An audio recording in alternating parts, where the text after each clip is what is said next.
Assalamualaikum warahmatullahi wabarakatuh. Perkenalkan, nama saya Ahmad Thoifur. Saya Dianingsih. Saya Andi Hermawan. Kami CGP Angkatan 11 dari Kabupaten Blora tahun 2024. Di sini kami akan mempersembahkan demonstrasi kontekstual modul 2.3 dengan menampilkan praktek kucing dan observasi. Pada praktek kali ini terdapat 3 tahapan. Tahapan yang pertama adalah pra-observasi, kedua observasi, dan yang terakhir pasca observasi. Kompetensi yang akan dinilai, yang pertama, kehadiran penuh, yang kedua, mendengarkan secara aktif, dan yang ketiga, mengajukan pertanyaan yang berbobot. Selamat menyaksikan. Selamat siang, Pak. Mohon izin menjadi pengamat pada saat Pak Andi menjadi coach dalam proses coaching bersama Pak Thoifur nanti ya, Pak. Silakan Bu Dian, dengan senang hati kami akan sangat terbantu nanti saat Bu Dian menjadi pengamat kami. Jadi begini, Pak, untuk siang ini perlu saya sampaikan instrumen pengamatan yang akan saya lakukan terhadap Pak Andi selaku coach. Bu, bagaimana ya Bu ya untuk instrumennya Bu? Yang perlu saya sampaikan di awal, Pak, bahwa tujuan pengamatan ini bukan hanya untuk menilai Pak Andi, melainkan sebagai bagian proses pembelajaran kita ya, Pak. Silakan dilihat dulu instrumennya, Pak.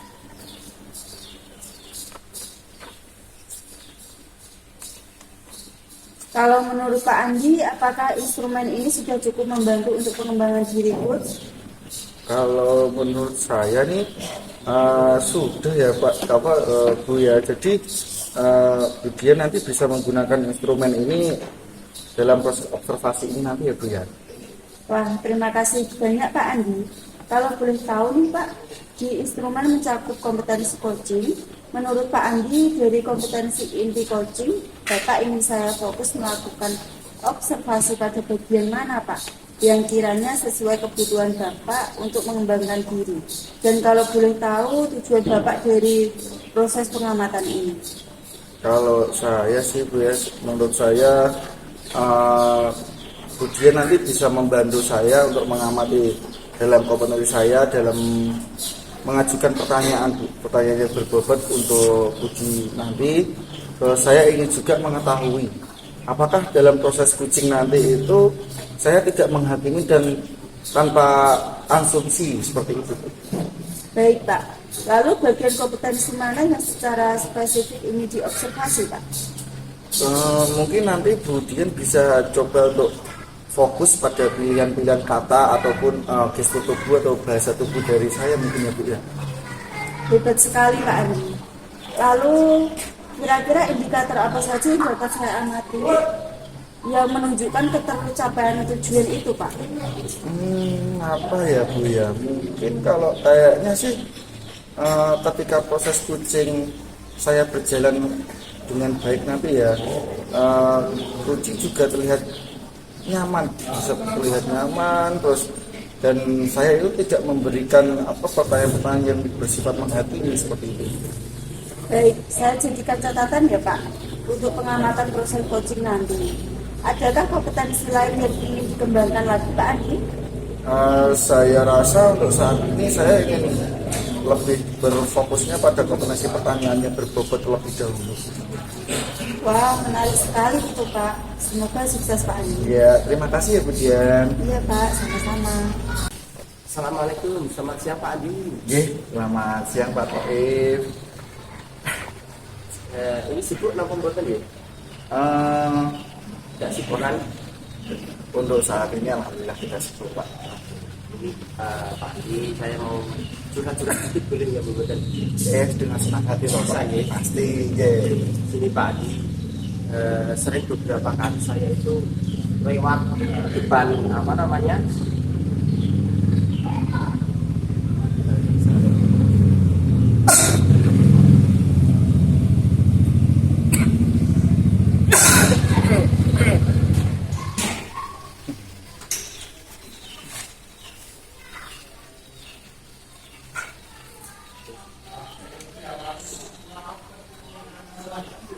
Adi.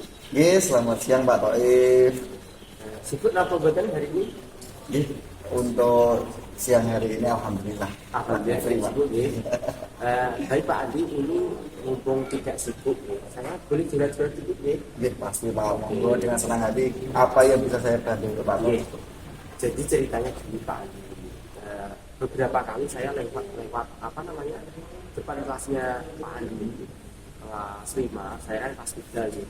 Jadi anak-anak kelas 3 itu dibandingkan anak Pak Adi kelas 5, anak-anak kelas 5 itu apa namanya aktif-aktif Pak, semangat dalam belajar, antusias gitu loh Pak.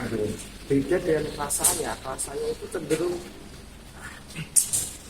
sangat-sangat tidak antusias. Gitu. Oh gitu ya Pak ya. Jadi sebelum kita lanjutkan nih Pak ya, Iya, Pak. kalau boleh tahu kita buat terlebih dahulu tujuan Pak Ifur ingin hasil seperti apa gitu Pak untuk percakapan kita nanti. Jadi gini Pak, tujuan saya datang kemarin itu ingin berbicara tentang mencari solusi Pak. Jadi mungkin dari percakapan kita itu nanti bisa membuahkan solusi karena tadi loh Pak, anak didik saya kelas 3 itu bermasalah Pak, tidak aktif dalam belajar Pak, tidak semangat gitu loh Pak. Jadi Pak Toib ingin mencari solusi ya Pak, solusi agar bagaimana kelasnya itu anak didiknya bisa aktif gitu ya Pak ya. Iya Pak, benar Pak. Memang anak-anak Pak Toib di kelas itu saat ini seperti apa kondisinya Pak? Anak-anak itu cenderung apa namanya tidak aktif Pak. Soalnya gini Pak, ini saya ceritakan sedikit ya.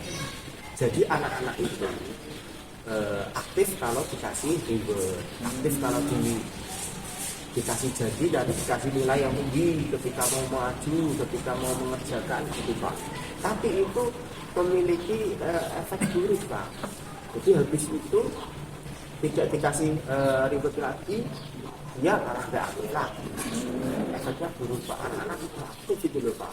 Saya itu gimana ya Pak? Jadi saya itu kurang semangat juga akhirnya dalam mengajar. Jadi Pak Toib merasa untuk saat ini kondisi anak-anak itu kurang aktif ya Pak Iya ya. benar Pak. Terus Pak Toib juga sudah ibaratnya menggunakan memberikan ribet ya Pak Iya, ya, benar, Pak. untuk meningkatkan keaktifan siswa tadi ya Pak ya. Iya. Lalu adakah kendalanya Pak? Kendalanya selama melakukan kegiatan tersebut ada nggak Pak? Ada Pak. Ya itu tadi sudah saya kasih reward. Ya kan sudah saya janjiin nilainya saya tambahin gitu. Yuk, itu efeknya malah buruk Pak. Karena apa? Timbul motivasi eksternal, bukan motivasi internal. Dimana kita tahu motivasi eksternal itu hanya sementara Pak. Beda dengan motivasi eksternal. Gitu ya Pak ya. Iya. Kira-kira nih Pak ya dari pengamatan Pak Toib, ada hal lain nggak ya Pak ya yang bisa dilakukan gitu untuk anak-anak itu agar lebih aktif lagi gitu Pak? Mungkin gini Pak, mungkin saya harus menemukan pembelajaran yang praktis ya Pak ya. Jadi pembelajarannya itu harus harus lebih bisa membuat anak lebih ceria lagi, lebih semangat lagi dalam belajar. Gitu. Nah itu Pak, keren itu lah. Kalau menurut Pak Toib ya, pembelajarannya akar itu seperti apa sih Pak? Jadi menurut saya ya Pak, kemarin ini kebetulan sekali. Kemarin itu kan jenengan juga sudah memberikan diseminasi di sekolah ya kan. Kayaknya ide bagus itu melaksanakan pembelajaran berdiferensiasi Pak. Ya. Gimana Pak itu Pak? Kalau Diferensiasi ya. bagus itu Pak, sepertinya Bagus ya. kalau kita dari pembelajaran tadi perbincangan tadi kita itu sudah terlihat titik terangnya dari apa yang menjadi masalah Pak Toib. Iya. Dan ini adanya Pak Toib juga sudah mulai mendapatkan gambaran ya kan, untuk apa yang nanti jenengan akan lakukan. Iya, itu benar Pak. Gambarannya jadi gini Pak.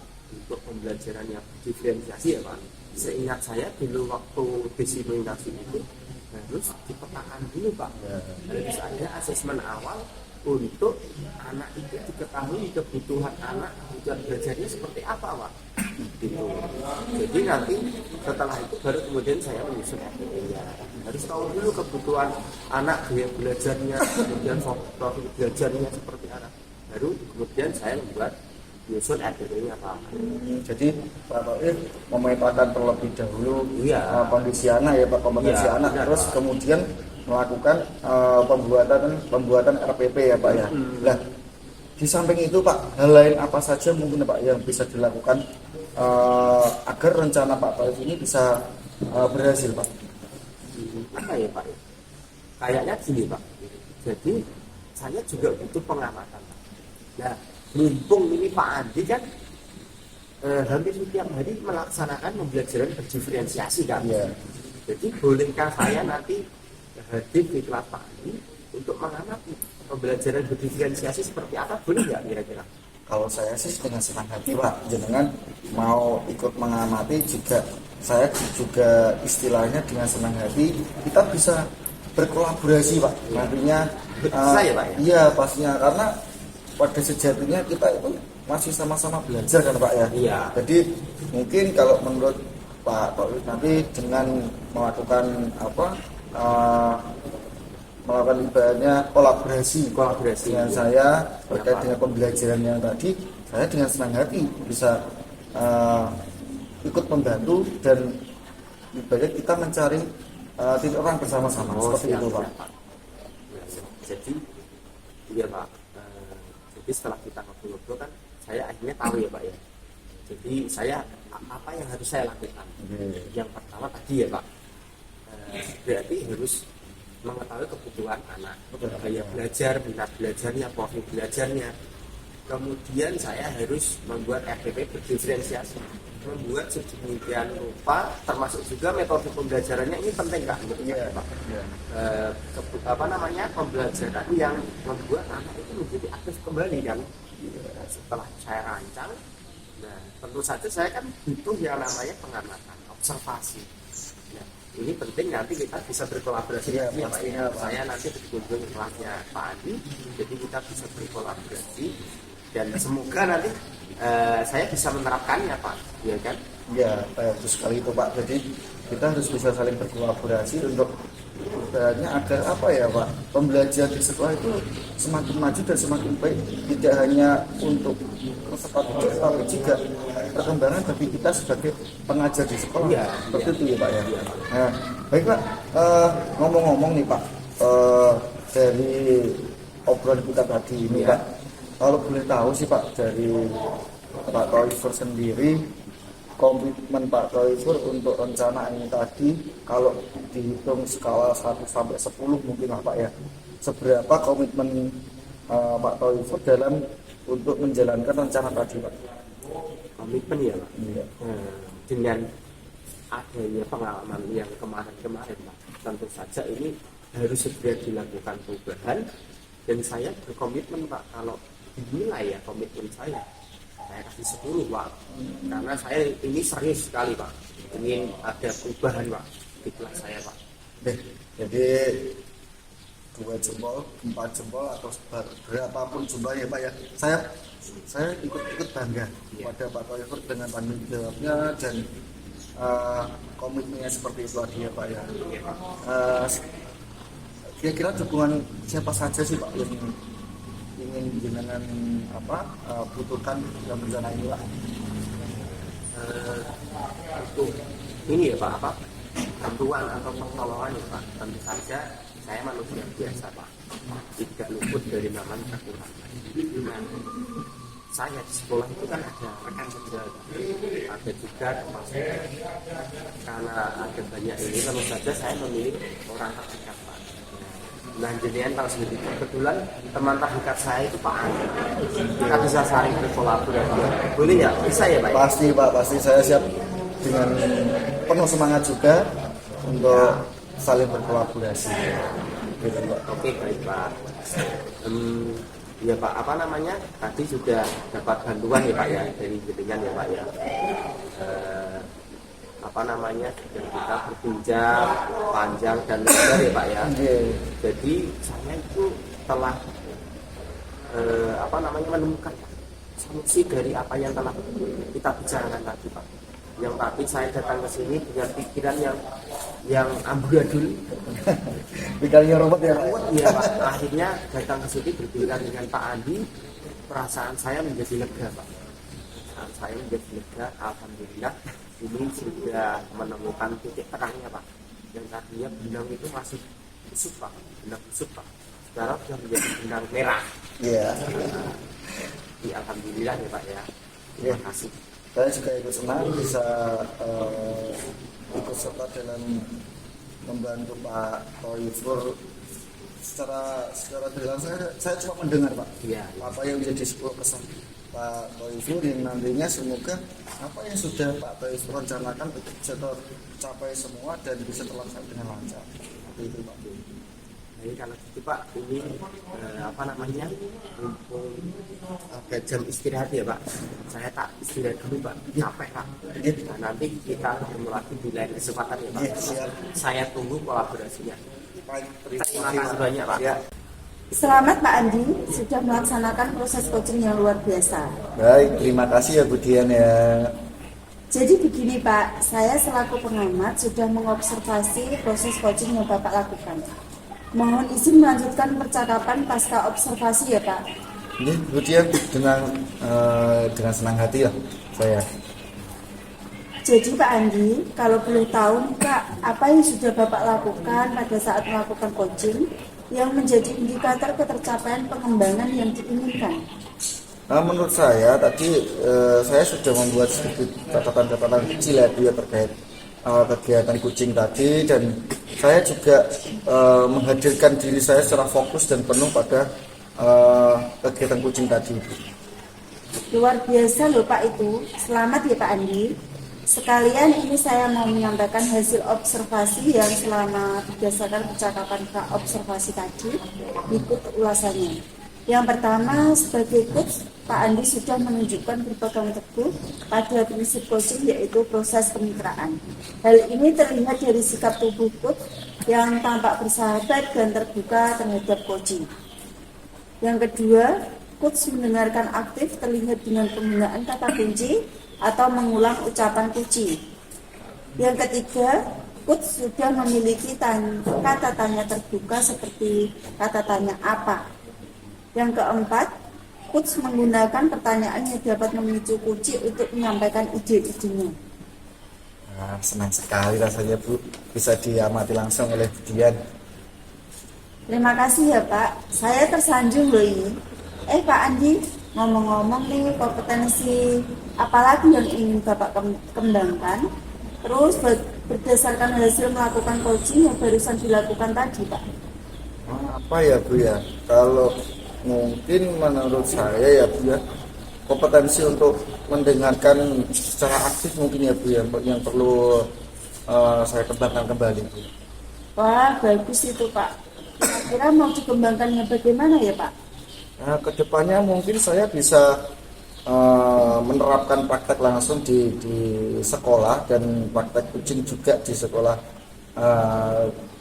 kaitannya dengan tadi mendengarkan secara aktif ya Bu ya, dan nantinya praktek-praktek coaching di sekolah tersebut bisa saya kembangkan dan saya latih di sekolah serta berkolaborasi pastinya dengan rekan-rekan guru yang lainnya. Seperti itu mungkin.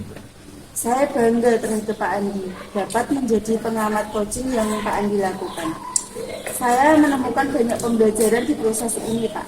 Terima kasih banyak ya Pak Andi. Salam sukses buat Pak Andi. Ya, terima kasih banyak juga Bu Dia. Salam sukses juga untuk Bu Dia.